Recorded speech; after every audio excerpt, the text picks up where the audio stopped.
protesters and plot to take over the government. There are some who will say, it can never happen here. This is the astounding story of a plot to overthrow the government of the United States, which, if successful, would change the fate of every American.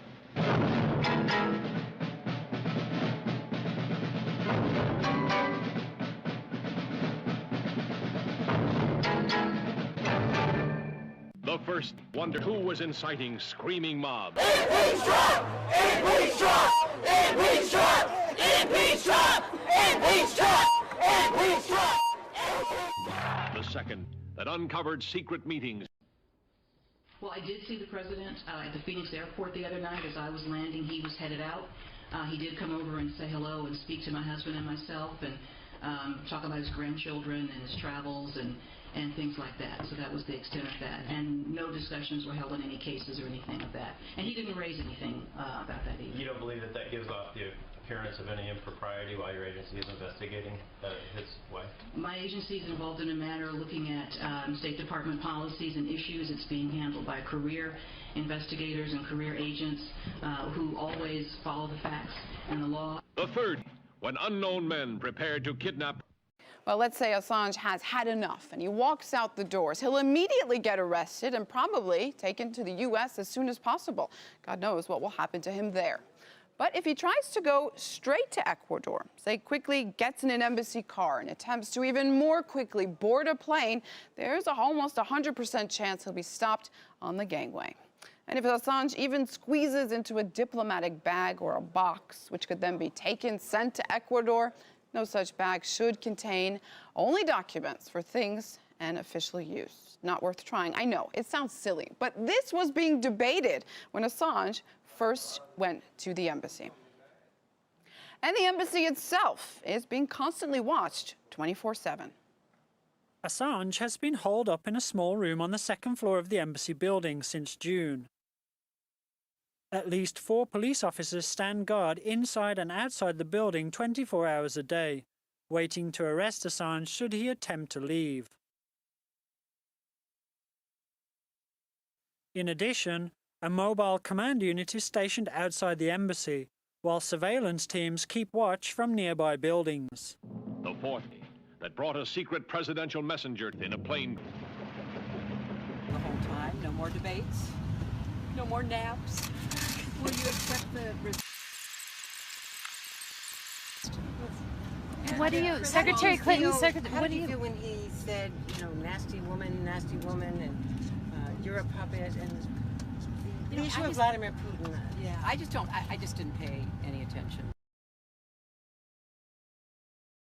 Americans, that he refused to admit that it's true and condemn it for what it is, which is a blatant effort to try to interfere in our elections.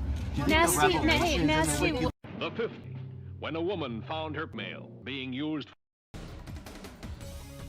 Well, this story has come to light thanks to the WikiLeaks email hack on Clinton campaign director John Podesta. The email in question, though, it was written by Donna Brazile, who at the time was the vice chair of the Democratic National Committee, as well as a contributor to ABC News and CNN. Now, the email subject line reads, "From time to time, I get questions in advance." The body of the email goes on to say this: 19 states in the District of Columbia have banned the death penalty. 31 states, including Ohio, still have the death penalty.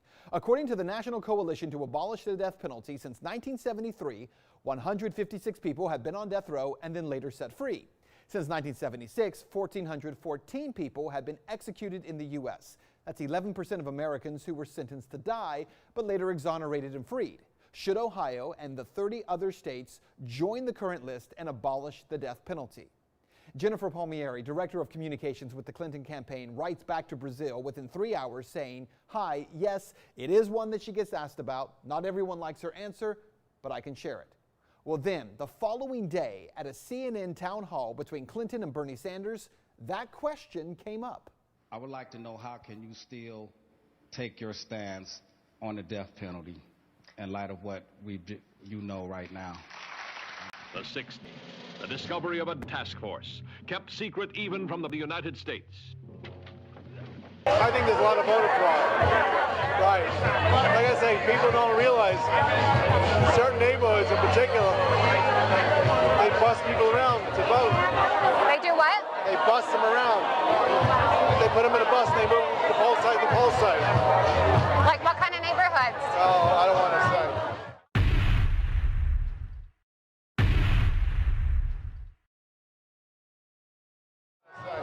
Oh, like minority neighborhoods, like black neighborhoods and Hispanic neighborhoods?